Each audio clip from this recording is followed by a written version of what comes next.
Just want to share Gawagan Nature Park. It is located in Nagtipunan, Quirino Province. Medyo dulo na siya ng Quirino. Don't worry, kahit bulubundukin, sementado na din yung daan. And wala kayong masyadong makakasabayan dito na sasakyan. So, pwede kayong mag-picture along the way.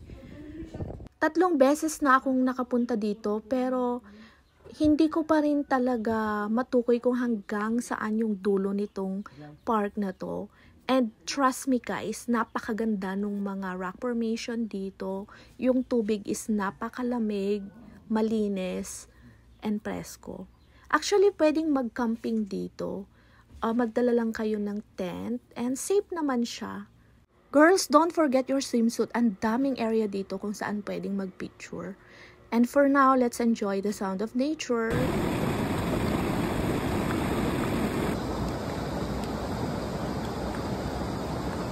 Of course, huwag niyong kalimutan na magdala ng food and water kasi malayo yung tindahan dito guys.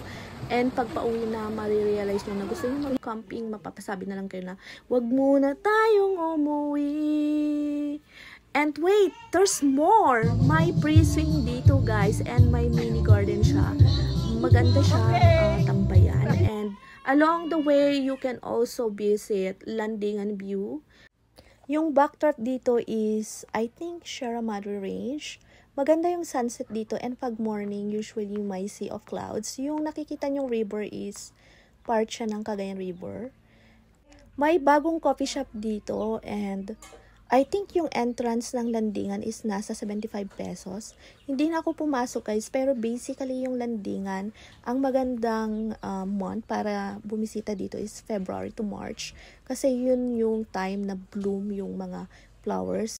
May area din dito na pwedeng akyatin, and I think may mga photo spot na may heart shape and circle shape. But for now, let's just enjoy the sunset. Quirino Province, ang pinaka main attraction is Nagtipunan for me. That's it for now. Bye!